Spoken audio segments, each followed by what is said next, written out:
Hello, good evening everyone. Today is a very special video. This is a deck I'm very comfortable with now, and a deck that I think I could just kind of play probably for the rest of my life, I suppose, if I play Magic continuously or off and on throughout my life, and just collect like cards as they come, maybe as I check in periodically. But overall, if the game doesn't change too much drastically, I feel like this deck could just be nice. It's a nice shell. I think from my experience playing Magic in the recent era since the COVID pandemic, I think this is my favorite commander to play overall. From what I've seen, this commander embodies great artifact synergy and great tribal synergy. And I really do think it's because I think overall artifacts have really good synergy with tribes, and we'll see that through this deck. And this card plays on both of those strengths. It's very good with artifacts, and it also derives mana from artifacts as well. So at least ones that are non-tokens. For instance, your non-treasures, your cards that you basically cast and that they enter the battlefield that way. They have like casting cost associated with it. We'll be tapping those for mana. And it just kind of forms into a really good color combination where we're getting the green and red too. So this works with all those very strong red and green creatures. It's like a perfect storm of all those things that you really kind of want. And it all works together very nicely. So the commander we're speaking of course, my girl, Meria, Scholar of Antiquity, 1 colorless, red and green, legendary creature, elf artificer. Tap an untapped non-token artifact you control, add green. Tap 2 non-token artifacts you control, exile the top card of your library, you may play it this turn. That becomes very relevant. Hopefully we add enough card draw advantage. We do have some forms of card draw in here. For instance, if we don't see it through this like kind of little shuffle through in gameplay, I have Escape to the Wilds, I have Return of the Wild Speaker, Rishkar's Expertise, and Last March of the Ents.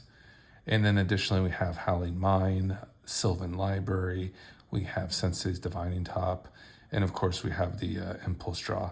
We also are playing Dragonborn Champion. So this is a Dragon Tribal deck that has an artifact theme. It all works together so nicely. You could do this with any kind of other theme that you really enjoy. You can take the artifact shell that I'll post the list on Moxfield. You can do dinosaurs if you wanted to do like dinosaurs. You could work out all the dragons and play your favorite dinosaurs. You're just gonna love Meria. She just does all the great things with all the tribal artifacts like Urza's Incubator and Herald's Horn. Just really gets all those things really cooking, man. You're gonna love it. The Ruby Medallion, Emerald Medallion, all those cost reduction. Not only do they do cost reduction, but they add for mana as well with Meria. So she's just a killer, man. Just an absolute killer. You can play this. It's a casual. I'd say it's like probably the highest powered kind of casual deck you can probably get. I'm not running anything like Mana Crypt in here. I don't have Ancient Tomb. I am playing a Mox Opal, which is kind of like probably the most expensive card I have in the entire deck. I have a couple, I have a Mox Amber too. So I'm playing a couple of those Mox, but it's not like I'm, really abusing the fast mana. So we're not playing any of those other kind of, very strong, like Mana Vault. We don't even have that. I mean, we could consider it, and we would have to cut some of our 1-drops for it, which would be fine. Probably could do that if we wanted to work up in power level, but even add like a Dockside. We don't have Dockside in here as well. We're kind of just rolling around in our Dragon Tribal here, and let's just see a couple shuffles and let's kind of get into it and see how it looks. Of course, I have the nice dragon sleeves here, but I think you'll just really like the kind of the openings you'll see here. The deck is like finely tuned. Have 38 lands here, including multi-phase cards. So we're playing a good abundance of that. We have the channel lands, we have the man lands, we have a good variety of dual lands as well. Playing the cheap ones and the expensive ones. So we'll have, like for instance, we'll have Mana Confluence in here, we'll have City of Brass, we'll have that kind of those like more high ticket item lands. Also playing like an Urza Saga, so definitely have like all that kind of cool artifact synergy. Maybe some new lands that you're, maybe not as familiar with, but maybe you are, as like the Mycosynth Garden. That's also good, and to copy some of our artifacts as well, and get some value from our lands. It's always nice. So let's just kind of deal some openings out. You can kind of get an idea for with what we're kind of working with here. Zoom in a little bit. A 1-drop would be very welcome for this, Okay, we're at 6 here and 7. Okay, so from this one, we're pretty heavy on the 2-drops. Like, I think it would probably be a better keep if one of them was like an emerald medallion or a ruby medallion, but it's just kind of like so-so. I do like the dowsing device. The orb is pretty nice too. Obviously, the 1 ring is extremely powerful, and maybe that's reason enough to keep it. But I think we can probably get a mulligan off this. I think it would be kind of fine to maybe mold for something a little better.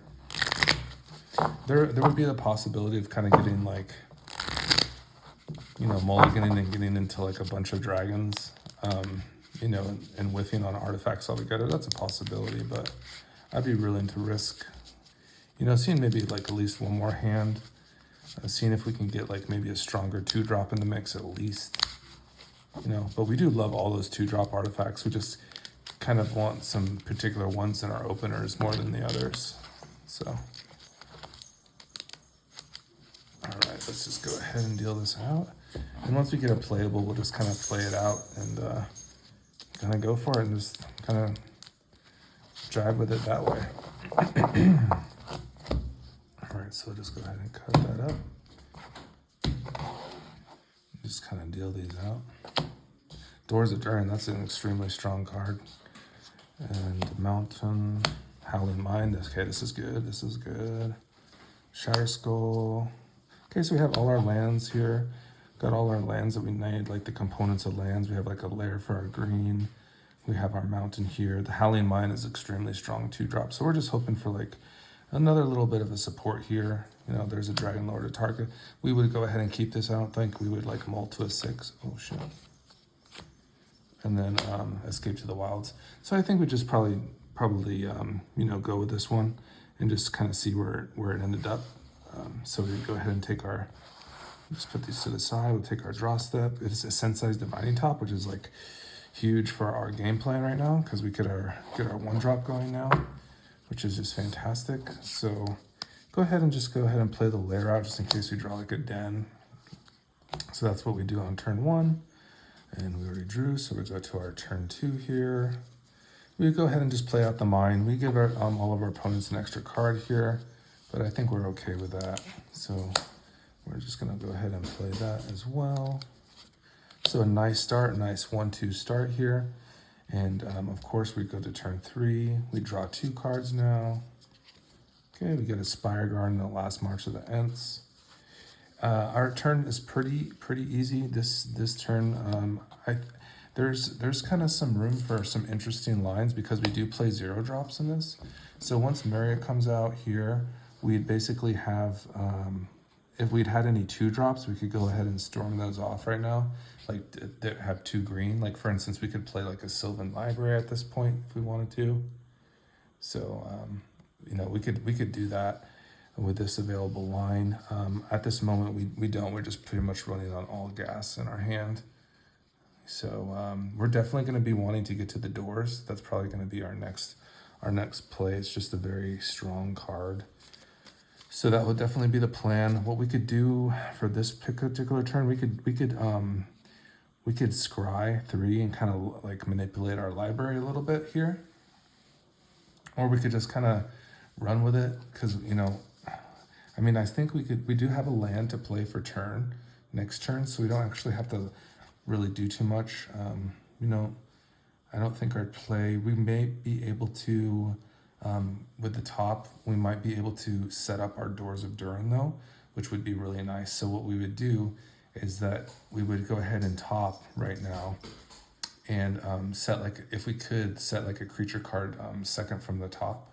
so that we, we're going to draw 2 anyways with a Howling Mine. So that would probably kind of be useless. I mean, we could even just go for the 0 drop at this point too. You know, we do have a couple 0 drops, so it's pretty unlikely. So I think probably just, you know, at least tapping down the Howling Mine. So of course the Denier card draw to our opponents would be fine at this point. We could do that. And then we could go ahead and look at it's the top 3, so that's fine. We're going to draw 2 anyways, but we can look at the top 3, kind of see what we're working with here. So we got the Hope of Girapur, the Den, and a Forest. So what we're probably going to want to do,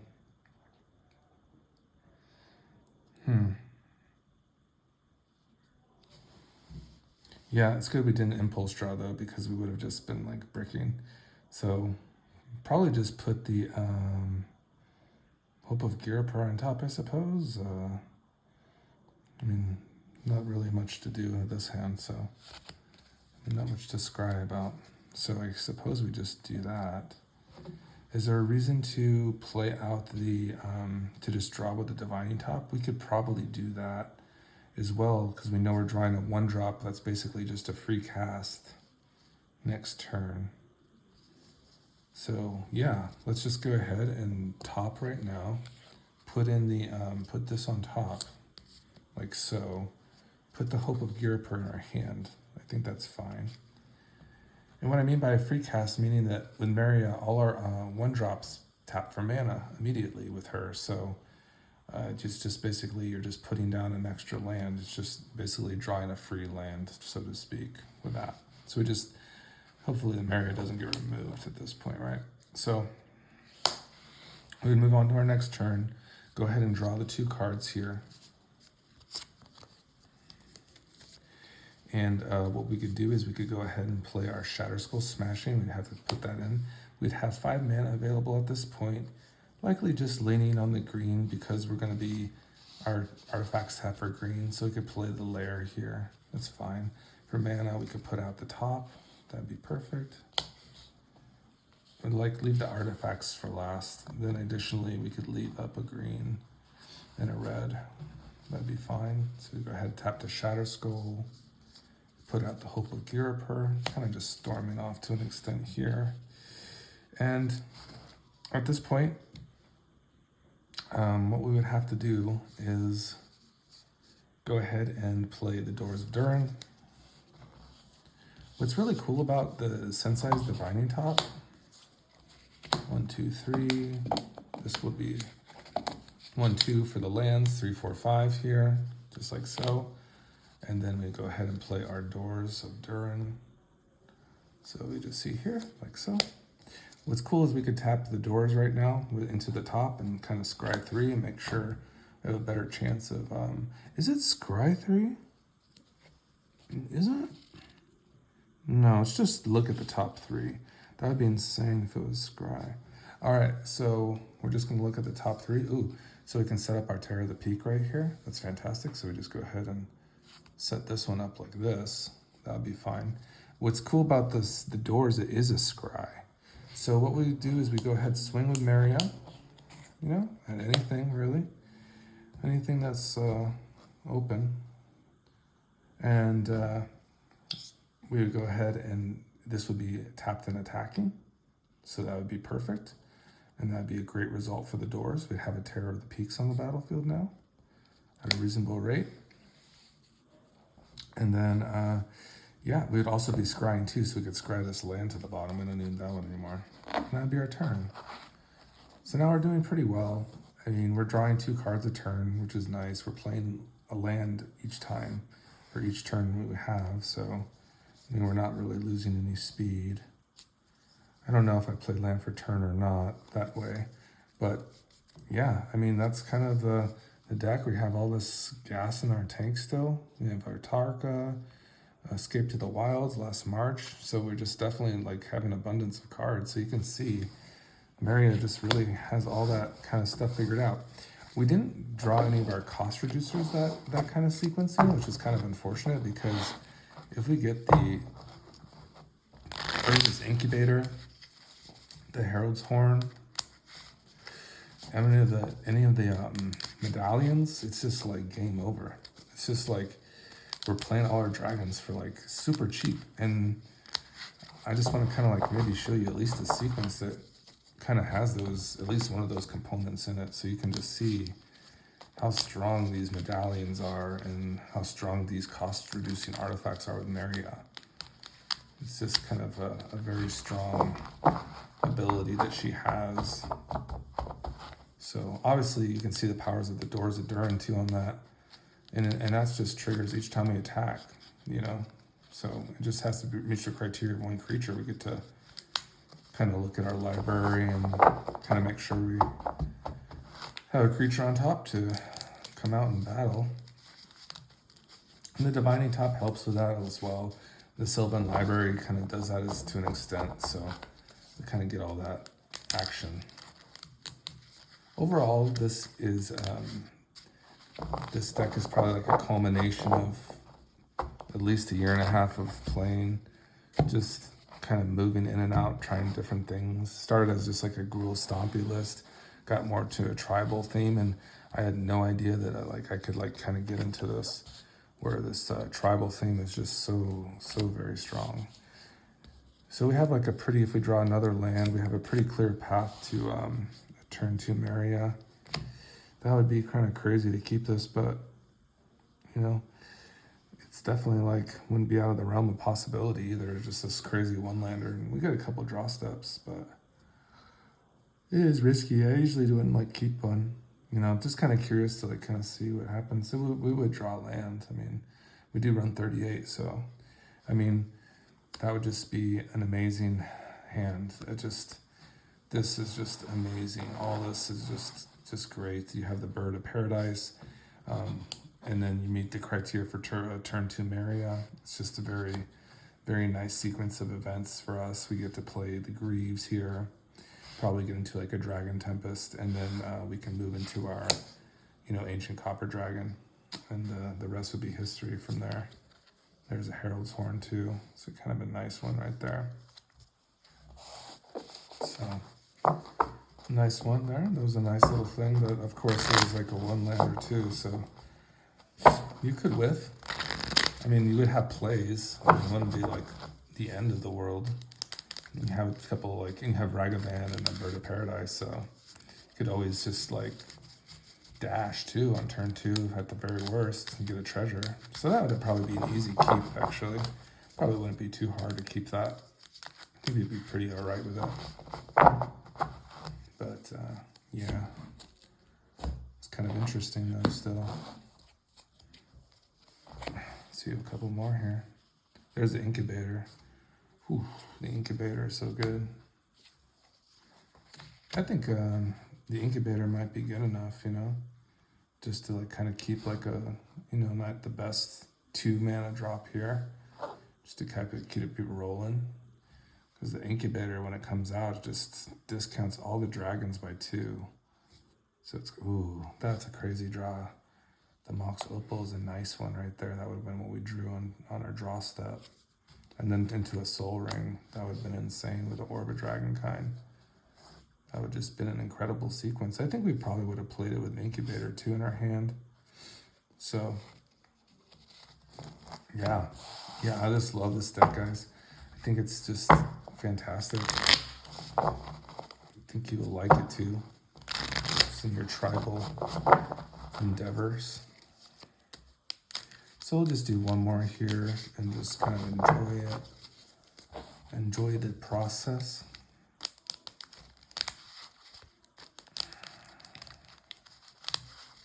Hope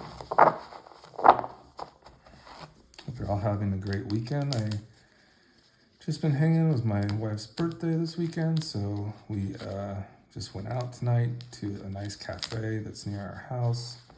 I do live in Las Vegas. We live near like the Durango Hotel. It's a newer hotel in Las Vegas. It's nice.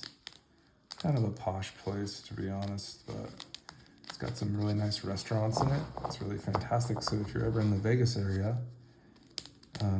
go check out that area. It's got a really nice casino there, no doubt. smaller, on the smaller side, but really nice. All right, let's do this. Okay, here we go. We're coming in. Hopefully getting the magic. Oh, a Scourge of Valkus, a Scourge of the Throne. Look at all these dragons. See, I told you could kind of sometimes get heavy on the dragons, just whiff on artifacts entirely. I have a lot of freaking dragons in this deck, just an abundance. Like, and they're all big boys. No little dragons in this. We got them. We got all the goodies, and I'll definitely post a list here, so you can kind of look at it and do whatever you like. You know, check it out, get ideas. That's what we do. Just exchanging information. All right, here we go. This looks very promising. I just like commanders play a lot, like a lot of land though. So yeah, you can get all sorts of draws. Oh, a halfling, that's cool. 1, 2, 3, 4, 5, 6. Yeah, we never hit the mana dork openings because it's just always like a turn 2 Meria. So usually, right? Especially with a halfling. Okay, so we do like this draw step too. We drew a Mox Amber, so go ahead, lead off with this. Get our halfling going. This is fine. So this is going to be a great sequence for us. We're going to go ahead and take our draw step on turn 2. We drew a Bird of Paradise. This is going to be really crazy, guys. You're going to like this a lot. Okay, so check this out. So we go here, we go into Meria, tapping 3. Very cool. All right, so far so good. Here's Meria. Okay, with Meria on the battlefield, we go into Mox Amber. From the Mox Amber, we tap it for mana. Play the commander play. Great. Tap the commander play. Bird of Paradise. So, not a bad turn 2. Yeah, that's it. That's what we're talking about, guys. That's pretty sweet. Wow. Yeah, that was a turn. And it looks like we're going to get into like some Rishkar's expertise next turn, which is kind of fun. So this is very nice. Let's go take our draw step and our untap step. We can still play our Copperline Gorge we just drew for turn. It will come in untapped because it's our 3rd or less land to play for the game. So we have all our mana here acquired. Play land for turn. And there's our Gorge. And we can just go ahead and get into a Rishkar. It'd be totally fine. So usually we're just gonna err on the lands first. So that's fine to tap. We could leave a red open though. I think leaving a red open is fine. So if we were gonna leave a red open, we'll just leave the land open. It's fine, I think. So we go ahead just like this. I think it's fine. Yep. And then we go ahead and play our Rishkar. And we're not drawing like a crazy amount of cards, but you know, 3 cards is 3 cards. So, you know, I wonder if the best play is just getting the commanders played on though, equipped. You know, that could be probably a better play to get a 6/6 with Meria. Well, we can look at the outcome and see like kind of what we're looking at. So, I mean, yeah, it's okay. Steel Hellkite, Orbit Dragonhide, Forest. What else could we do differently? I mean, I don't have too much gas in the tank, but you know, there's a couple different options. You know, it was kind of just felt like right to play the Copperline Gorge because it was turn 3. But if we want to maybe get more value out of potentially more value out of the Rishkar, perhaps what the play was just maybe equip the commander plate first, and then maybe use impulse drawing. You know, because this is like the hand we have. It's just lands. We just have a bunch of lands in our hand. So, yeah, I wonder if we need more cards. We probably need like the full 6, right? So Instead, what we probably could have done is probably tap these three, leaving the bird open, I suppose, and equipping the commander plate like this to make a 6/6 Meria with protection from colors not in her color identity. So I think that would be fine. We could do impulse draw now with the commander's plate. We could still play a 2-mana play or a land. So we could go like this, just to kind of show off the impulse by tapping 2 artifacts like so. Not for mana, but just to impulse draw. And revealing the top, it was an orb. So this would probably work out. So we would go ahead and play the Gorge now, like so. Tapping the Gorge and the bird for the orb. That would probably be the play.